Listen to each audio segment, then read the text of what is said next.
بسم اللہ الرحمن الرحیم۔ السلام علیکم۔ 15 جنوری کا آغاز ہو چکا ہے اور انتخابات کی تاریخ میں صرف 23 روز باقی، اور احزاب کی جنگ کا پہلا مرحلہ عمران خان صاحب نے جیت لیا۔ کہہ سکتے ہیں کہ جو طوفان تھا بلہ چھیننے کے بعد، سپریم کورٹ کا فیصلہ آنے کے بعد، وہ طوفان گزر چکا ہے، اور پاکستان تحریک انصاف کے جو ورکرز ہیں، امیدوار ہیں، انہوں نے اپنے آپ کو ری آرگنائز کر دیا اور باقاعدہ انتخابی بغل بچ چکا ہے۔ آج میں دیکھ رہا تھا کہ راولپنڈی میں مسلم لیگ نون کے جو قیادت ہے، مسلم لیگ نون کے جو امیدوار ہیں، جیسے ہی بلہ چھیننے کا فیصلہ سامنے آیا اس کے فوری بعد وہ برساتی ڈڈوؤں کی طرح باہر نکل آئے اور جلسے جلوس کارنر میٹنگز، بہرحال جلسہ تو نہیں کہنا چاہیے، جلسی بھی نہیں کہنی چاہیے، چھوٹی چھوٹی جلسوڑیاں، 100-150 بندے وہ آپ کو جا بجا نظر آ رہے ہیں۔ دوسری طرف پاکستان تحریک انصاف ورکر کنونشن بھی کرنے کی کوشش کرتی ہے، تو اسرائیلی پولیس کی طرح ان کے اوپر پل پڑتے ہیں اور تشدد کیا جاتا ہے، گرفتاریاں کی جاتی ہیں، ایسے شکار کیا جاتا ہے باقاعدہ پاکستان تحریک انصاف کے ورکرز کا، ان کے کارکنوں کا۔ لیکن جو منصوبہ تھا وہ منصوبہ ناکام بنا دیا گیا ہے۔ منصوبہ یہ تھا کہ ایک ایسی ٹائمنگ میں جب ٹکٹس جمع کروانے کا وقت بالکل کلوز ہوگا، بالکل قریب ہوگا، یہ فیصلہ دیا جائے گا، اور اچانک سے یہ فیصلہ دے کر بلے کا نشان واپس لے کر یہ پی ٹی آئی کو سیاسی عمل سے، انتخابی عمل سے مکمل طور پر آؤٹ کیا جائے گا۔ لیکن بہرحال ادراک تھا پی ٹی آئی کو پہلے سے ہی ان چیزوں کا اندازہ تھا، اور پلان بی بھی پی ٹی آئی کا موجود تھا۔ پلان بی پر اگر چل کر تھوڑی سی میں آپ کو ڈیٹیل شیئر کرتا ہوں، کچھ انسائٹ شیئر کرتا ہوں، لیکن چونکہ پہلے سے ہی ان معاملات کا اندازہ تھا تو پی ٹی آئی نے اب یہ فیصلہ کیا ہے۔ عمران خان صاحب کی جو وکلا کے ساتھ ملاقات ہوئی ہے، اس ملاقات میں انہوں نے جیل سے اپنے کارکنوں کے نام پیغام بھیجا ہے کہ کسی صورت بھی آپ نے میدان چھوڑ کر بھاگنا نہیں ہے، مقابلہ کرنا ہے، ہر حال میں ڈٹ جانا ہے۔ اور یہ ہمیں پہلے سے معلوم تھا کہ بلے کا نشان واپس لیں گے، ہمیں پہلے سے معلوم تھا کہ پی ٹی آئی کو سیاسی عمل سے، انتخابی عمل سے، الیکٹورل پروسیس سے آؤٹ کیا جائے گا، لیکن پلان بی ہمارا ناکام ہوا۔ ابھی مزید جو پلان سی، پلان ڈی، بہت سارے آپشنز ہمارے پاس باقی ہیں۔ تو باقاعدہ طور پر انتخابی نشان پاکستان تحریک انصاف کے جو آزاد امیدوار ہیں ان کو الیکشن کمیشن نے الاٹ کر دیے ہیں، اور بڑے مضحکہ خیز انتخابی سمبلز پی ٹی آئی کے امیدواروں کو الاٹ کیے گئے ہیں۔ کسی کو بینگن کا نشان دیا گیا،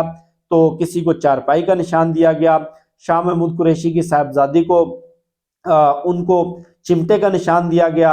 اور اسی طرح جو جمشید دستی صاحب ہیں ان کو ہارمونیم کا نشان دیا گیا، شوکت بسرا کے بھائی کو جوتے کا نشان دیا گیا۔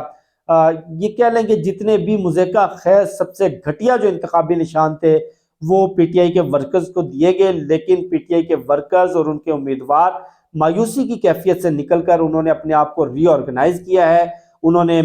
اپنی انرجیز کو ریسٹور کیا ہے، اور اب پاکستان تحریک انصاف ایک سینٹرل پورٹل بنانے جا رہی ہے جس کے اوپر ہر صوبائی اسمبلی اور ہر قومی اسمبلی کے حلقے کے جو امیدوار ہوں گے، جو افیشل امیدوار ہوں گے پی ٹی آئی کے،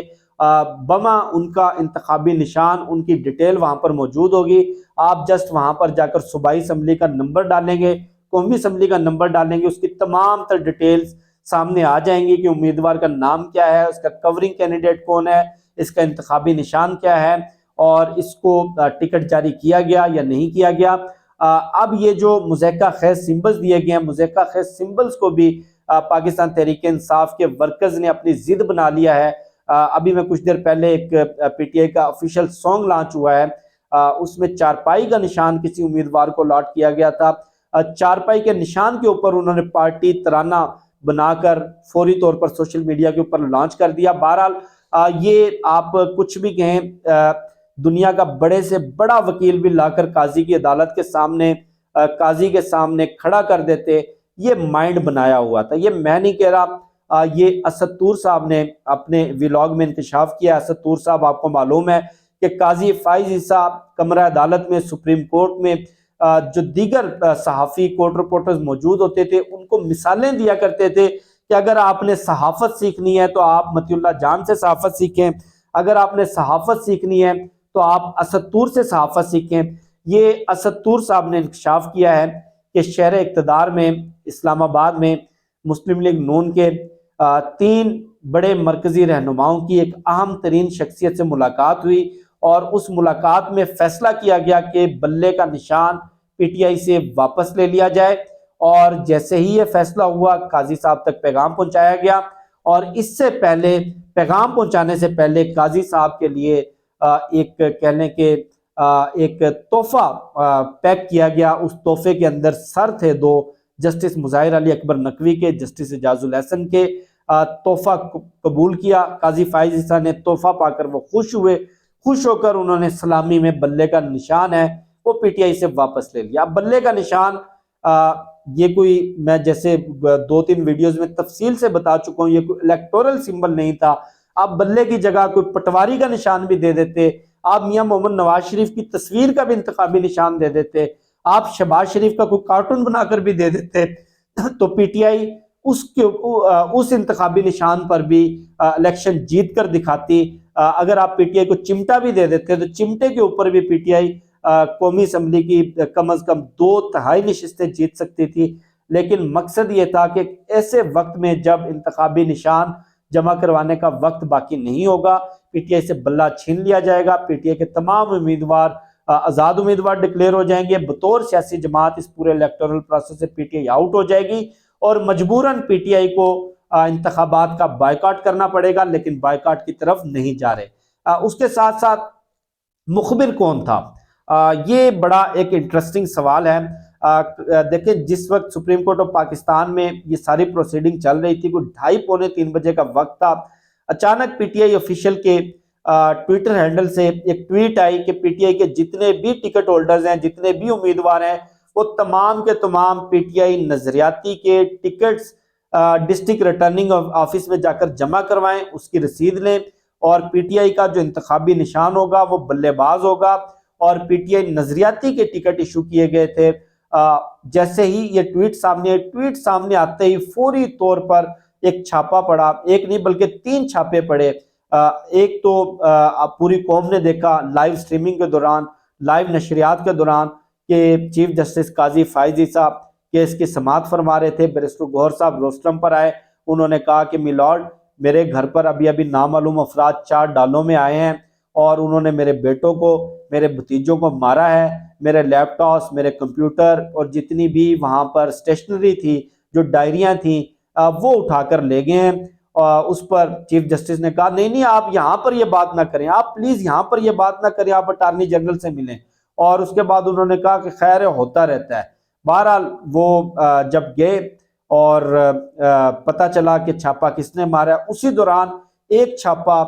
صاحبزادہ حامد رضا صاحب کے گھر پڑا، ایک چھاپا عمر ایوب صاحب کے گھر پڑا۔ اب یہ معلوم ہوا ہے کہ اس چھاپے کا مقصد پی ٹی آئی کا پلان بھی ایکسپوز کرنا تھا، کیونکہ جو ڈار صاحب تھے پی ٹی آئی نظریاتی کے، ان کے ساتھ 30 دسمبر کو یہ معاہدہ ہوا تھا، اور معاہدے کے بعد ان کو لا کر پی ٹی آئی نے کسی سیف ہاؤس میں چھپایا ہوا تھا۔ جیسے ہی پی ٹی آئی نظریاتی کی بلے باز کی ٹکٹس والی خبر سامنے آئی تو شکاری کتوں کی طرح